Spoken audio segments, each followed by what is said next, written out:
The stock market in 2025 ended off the year with some amazing returns. And while nothing is guaranteed, 2026 does have the potential to be another great year. So in this video, I'm going to cover 6 of the best ETFs to invest in for 2026, and I'll be going into all the details and highlighting the key trends to expect for each of these ETFs this year. This first fund is IGM, the iShares Expanded Tech Sector ETF. This ETF tracks the S&P North American Expanded Technology Sector Index, which is made up of US and Canadian technology companies. And what makes this tech fund different is that it also includes select technology-related communications and consumer discretionary companies. So while this fund gives you exposure to tech and tech-related companies, within that is giving you exposure to software, internet marketing, hardware, interactive media, and related companies. The index that this fund tracks is market cap weighted, so the largest companies are going to make up bigger percentages of the fund. And this fund has a 8.5% cap on individual stocks,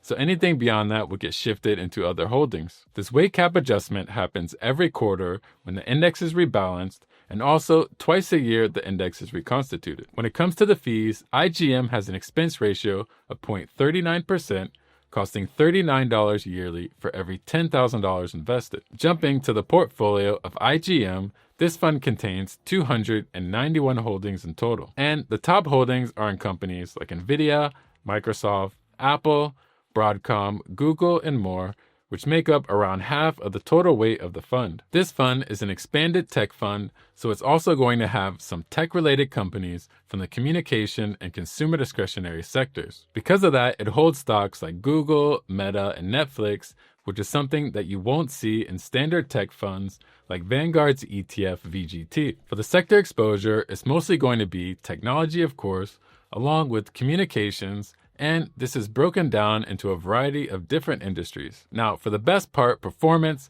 IGM has had 5-year annual returns of 17.5% and annual returns of 22% over the last 10 years, showing the strong growth and potential that tech and tech-related companies have had. As for what's to come in 2026, if AI still holds as the dominant theme for the stock market, IGM will benefit nicely thanks to its exposure to semiconductors, software, and more. And you also have to consider that there are some top-notch companies that have had some great margins and revenue growth that could see much more expansion in the year to come. On the flip side, the higher beta names in this fund come with more volatility, and if the macro environment turns less favorable or there's additional geopolitical risk, it could be a rocky ride with the potential for larger drawdowns. IGM is a unique tech fund that gives you some additional exposure to the communications and consumer discretionary sectors, allowing it to provide better returns than some of its typical tech fund peers. So if you're looking for a tech fund with a bit more diversity,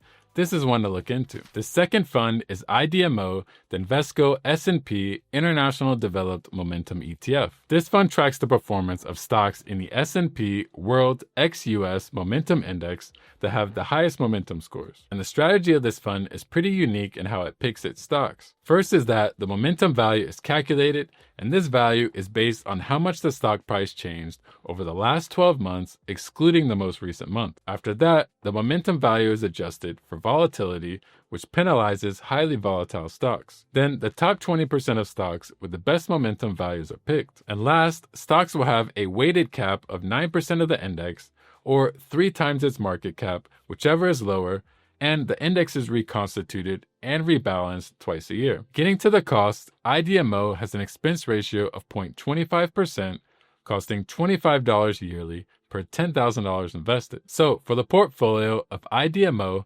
currently this fund has 191 holdings. And its top holdings are on Rolls-Royce, HSBC, Siemens, Shopify, and more, which make up about a quarter of the portfolio. And the sectors it's mostly exposed to are financials, which is about half, then industrials, and the remaining spread in a handful of other sectors. I think the biggest standout here is how much exposure there is to the financial sector.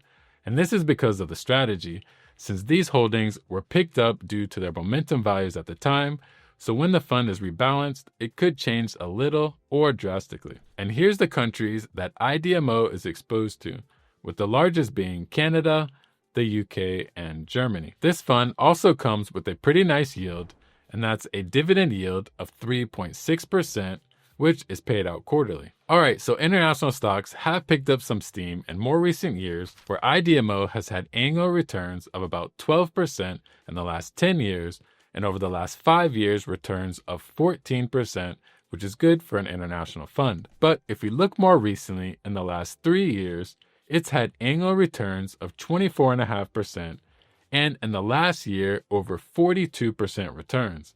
Talk about making a comeback. 2026 is expected to be a year where non-US developed markets and international markets in general continue to show strong performance. This is due to the pace of growth increasing globally, investors diversifying by transitioning out of overvalued US companies, the potential for the dollar to continue weakening, benefits from fiscal and monetary policies, and more. You also have stocks that are cheaper with more attractive valuations compared to the US, which could provide some nice growth potential. Now, the biggest risk, which is regarding the fund, is because of its strategy, it's hard to forecast or have an idea of what holdings might make up the fund after a reconstitution. This is something that comes with the territory of funds with a momentum strategy, as it picks the most recent winners with the expectation that they'll continue to perform in the near future. There's also the chance of policy or other macroeconomic risks that can affect the international market, and if anything were to shock the financial sector, which IDMO is heavily exposed to, this could have a big impact. An international fund can help boost the diversification of your portfolio by giving you exposure to non-US companies, and if you're looking to hold stocks outside of US markets, then IDMO is an international fund to keep in mind. On to this next fund, we have SMH, the Van Eck Semiconductor ETF. This ETF tracks the NVIS US-listed Semiconductor 25 Index, which tracks the performance of companies that are involved in semiconductor production and equipment. This index is pretty straightforward in how it chooses its holdings. First is that companies must generate at least 50% of their revenues from semiconductors, and second is that stocks must have a market cap of at least $150 million.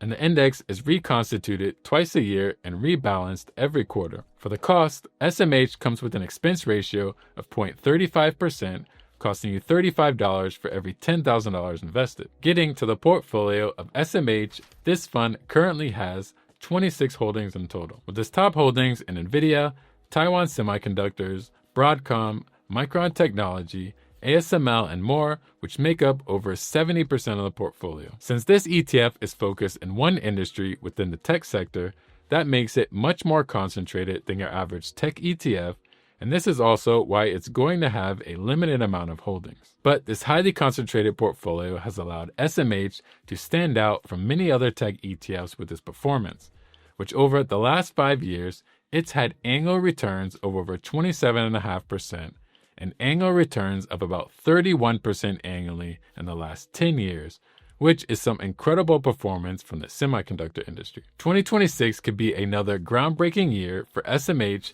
as hyperscalers like Microsoft, Meta, Google, Amazon, and others are expected to spend over $600 billion on AI-related CapEx spending in 2026. 2025 was supported by crazy demand in the semiconductor market, and this trend of solid growth is expected to carry on throughout 2026 thanks to record spending, demand, and excellent earnings. While there's the huge opportunity for growth potential, investors are going to want to see solid earnings and evidence that support the heavy spending in AI infrastructure and that is not only justified, but also sustainable. Since the biggest risk is that these heavy AI investments might not be able to generate reasonable returns and profitability, which ultimately lowers cash flow and increases debt. Since valuations are high for many of these stocks, that leaves some risk on the table if the macro environment were to flip around, as well as potential trade tensions or other geopolitical risk could create pressure within the industry and add to the fund's already higher than normal volatility. SMH's concentrated exposure to semiconductors has offered some amazing returns over the last decade and possibly for years to come as we shift more into an AI-driven world. So if you're an investor that believes in the demand and future growth in AI infrastructure, and semiconductors, then SMH could be a great ETF to look into. Next, we have a small cap ETF, and that's AVUV, the Advantis US Small Cap Value ETF. This is an actively managed fund that invests in a broad set of US small cap companies and is designed to increase potential returns by what the managers believe to be low valuations with higher profitability ratios. For the fees, AVUV has an expense ratio of 0.25%, so you'd be paying $25 a year for every $10,000 invested. Now, for AVUV's portfolio makeup, it contains around 784 holdings, with top holdings in Macy's, Five Below, GATX, American Eagle, and others that make up under 10% of the portfolio. And it's nice to see that the top holdings don't make up a huge chunk of the portfolio, as this fund has a pretty closely balanced spread in its holdings. And for the sectors, it's primarily exposed to financials, consumer discretionary, industrials, and energy. So while financials is the biggest of the bunch, there's a nice mix of weight in other areas. For the performance, AVUV has done well, with annual returns of around 14.3% in the last 5 years and almost 14% since it was created in 2019, just over 6 years ago. There's some pretty massive potential for small caps in 2026, especially when considering the benefit from rate cuts and low valuations, as small caps tend to be more dependent on financing to fund their operations, so lower rates means lower financing costs and improved profitability and sustainability. Also, now after a decade of underperforming large caps, the valuation gap between small cap value and large cap growth has now reached some pretty historic levels, which can be an opportunity for investors. Now, this doesn't mean that small caps are free from any possible risks. There is the possibility that inflation is too sticky in 2026, and this would cause the Fed to delay or reduce the amount of rate cuts this year, and that will certainly affect small caps. Also, any further risks from tariffs could also hamper growth potential, along with further or expanded weakness in the labor market, or any recessionary risk would cause small caps to take a hard hit. Small cap earnings growth has been accelerating and is expected to continue doing so. And for someone that's looking for higher potential growth opportunities from stocks that have taken a beating for some time now, a small cap fund like AVUV could possibly serve well in the right portfolio. Next on the list, we have gpiq, the Goldman Sachs NASDAQ 100 Core Premium Income ETF. gpiq seeks to provide current income along with the potential for capital appreciation. Since gpiq is a covered call fund, it functions differently compared to the other funds on this list. First is that it seeks to generate consistent monthly income from option premiums and dividends. It does this by investing in the NASDAQ 100 index, so it gives you exposure to the holdings, and it uses a dynamic option strategy by selling call options on a percentage of the holdings in the fund, which will depend on current market conditions. And the portfolio managers will adjust the percentage of the portfolio that they write call options on, which can vary from 25% up to 75%, allowing the fund to capture more upside by writing on less of the total portfolio. When it comes to the cost, gpiq has an expense ratio of 0.29%, costing you $29 on $10,000 invested. As for gpiq's portfolio, it contains a total of around 109 holdings, and its top holdings include Nvidia, Microsoft, Amazon, Meta, Google, and more. And the main sectors that make up this fund are technology, communication, and consumer discretionary. The holdings and sector exposure is very similar to what you'd see in a traditional NASDAQ 100 ETF like QQQ, leaning pretty heavily into the tech sector. Now, when you mention gpiq, you have to talk about the dividends, which this fund has a dividend yield of nearly 10%, and it pays out its dividends every single month. And if we check out the last year of gpiq's dividend payments, that income has been pretty consistent and stable. For an income fund, gpiq doesn't disappoint in the performance. Since it was created in late October 2023, it's had total returns, including dividends, of 72.5%, which is great for the time that it's been around. Since this fund is based on the NASDAQ 100, it's going to be exposed to the same benefits or challenges in 2026 as the holdings that make up the index. Earnings are expected to continue to grow for these companies, which would help support some lofty valuations. And of course, technology, being primarily AI, is going to be the main driver for the year, which is key for this fund given the heavy tech exposure. That combined with the Fed cutting rates is helping to support a positive outlook for the year. And this would be good for gpiq since it's able to capture more of those gains because it writes options on a smaller chunk of the portfolio. And even in the case the year is a little bit choppy but ends up with some decent growth, gpiq can capitalize on that volatility due to higher option premiums to continue providing some solid monthly income. Now, speaking of valuations, the market has high expectations for success in 2026,